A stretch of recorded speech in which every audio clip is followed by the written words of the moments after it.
3 साल तक अपनी ही बीवी की कब्र पर नाचता रहा ये शख्स।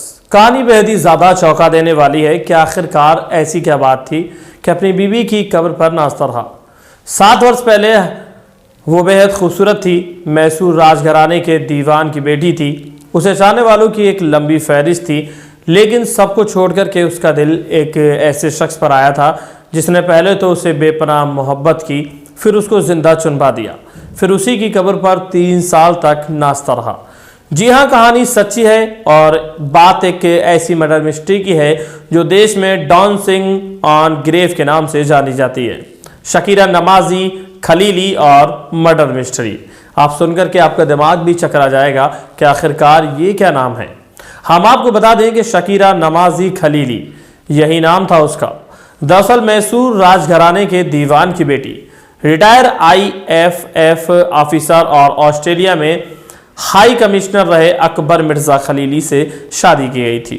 शुरू में तो सब कुछ ठीक ठाक चलता रहा, 4 बेटियां भी हुई। धीरे धीरे 25 साल बीत जाते हैं। इसी दौरान शकीरा की जिंदगी में एक और शख्स आ जाता है जिसका नाम मुरली मनोहर मिश्र था। मुरली एक राज परिवार में नौकर था। शकीरा से वो एक प्रोग्राम में मिला था, लेकिन मुलाकात ऐसी थी कि धीरे धीरे प्यार में ये दूरियां बदलती चली गई और दोनों एक दूसरे के होकर के रह गए।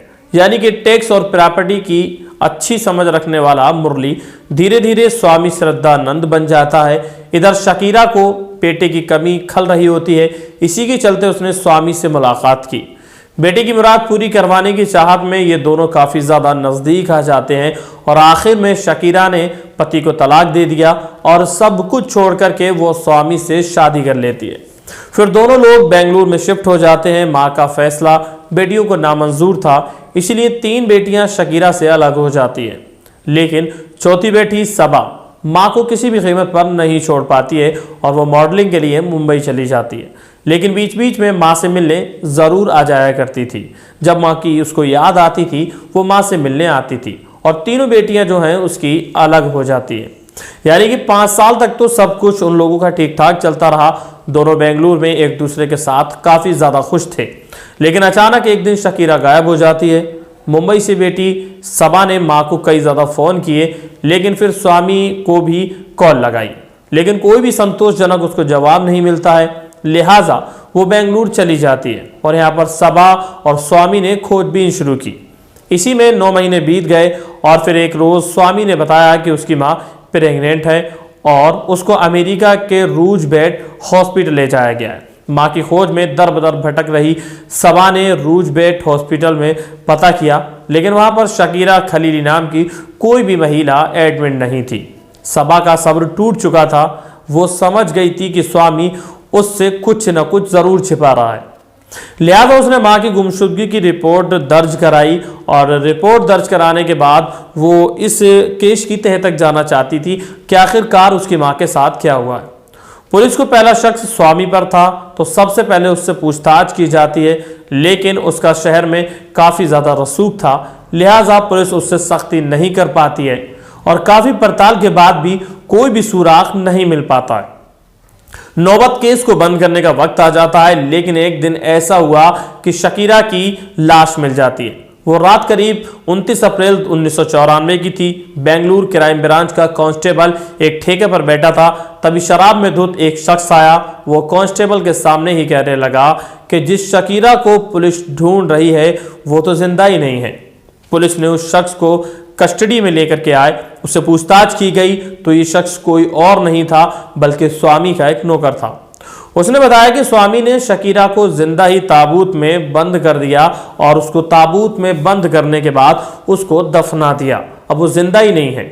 नौकर से हुई बातचीत के आधार पर स्वामी को हिरासत में लेकर कड़ी पूछताछ की जाती है और तब जाकर के उसने सब कुछ उगल दिया। उसने बताया कि उसने शकीरा से उसकी दौलत के लिए प्यार किया था और फिर उससे शादी भी की थी। यानी कि उसे वो दौलत मिलने ही वाली थी, लेकिन शकीरा ने अपनी सारी दौलत और प्रॉपर्टी 4 बेटियों को देने का फैसला कर लिया, जिसके बाद उसने शकीरा की हत्या का प्लान बनाया। चूंकि 28 अप्रैल 1991 का दिन था, स्वामी ने घर के सारे नौकरों को छुट्टी दे दी थी और फिर खुद से चाय बनाई और उसमें बेहोशी की दवा मिला डाली। चाय पीने के बाद शकीरा बेहोश हुई तो उसे एक गद्दे में लपेट करके ताबूत में डाल दिया। फिर उसको जिंदा ताबूत के अंदर दफन कर दिया। उसके ऊपर शानदार टाइल्स लगवाया और 3 साल तक वो उसी आंगन में अपनी बीवी की कब्र के ऊपर रात को पार्टी करता रहा। शराब पीता और दोस्तों के साथ मिलकर के खूब ज्यादा नाचा करता था। वो इस चीज को अच्छी तरह से जानता था और इसी में वो मस्त रहा। और ताबूत के अंदर नाखून की खरूच के निशान भी मिले, जिससे मालूम हुआ, जिसे देख करके अंदाजा लगा कि होश में आने के बाद शकीरा ने बाहर निकलने की काफी ज्यादा कोशिश की और अंत में तड़पते तड़पते उसने दम तोड़ दिया। ताबूत से बरामद अंगूठी और चूड़ियों से शकीरा की पहचान की गई। सुप्रीम कोर्ट में स्वामी को उम्र कैद की सजा सुनाई गई। फिलहाल वो कर्नाटक के बेलगांव जेल के अंदर बंद है। लेकिन इस तरह से उसने घटना को अंजाम दिया और उसकी लाश को एक ताबूत के अंदर बंद कर दिया। कहीं ना कहीं जब शकीरा को होश आया तो उसने बाहर निकलने की कोशिश की और जैसे तैसे अपने हाथ फटफटाए, लेकिन उस वक्त किसी भी तरह की उसको मदद नहीं मिल पाई। वो ताबूत के अंदर बंद थी और वहीं पर उसकी सांसें जो हैं थम करके रह गई और यहाँ पर एक जिंदगी का अंत हो गया। लेकिन जब जो भी सुनता है उसके बारे में कि 3 साल तक अपनी पत्नी या अपनी बीवी की कब्र पर वो नाचता रहा, अय्याशियां करता रहा, लेकिन कहते हैं कि आप कोई भी अगर गुनाह करेंगे तो यकीनन आपको उसकी सजा जरूर मिलेगी। वो बात अलग है कि उसमें वक्त कितना लगे। जिस तरह से यहाँ पर स्वामी को सजा मिली, फिलहाल वो हिरासत में है, उसको उसके किए की सजा मिल गई, क्योंकि उसने जो भी किया था वो पैसे के लिए किया था और अंत में उसको मालूम पड़ता है कि उसकी बीबी शकीरा ने जो भी दौलत, जो भी प्रॉपर्टी थी, वो अपनी 4 बेटियों के नाम कर दी। इसी बात से वो नाराज हो जाता है और वो उसको रास्ते से हटाने की सोच लेता है और एक ऐसा काम करता है जिसको सुनने के बाद लोगों के रोंगटे खड़े हो जाते हैं। तो दोस्तों, आज की वीडियो में बस इतना ही। हम मिलते हैं आपसे एक और कामयाब वीडियो के साथ। अगर आपको वीडियो अच्छा लगता है तो वीडियो को लाइक कीजिए, हमारे वीडियो को शेयर कीजिए। हम मिलते हैं आपसे एक और कामयाब वीडियो के साथ।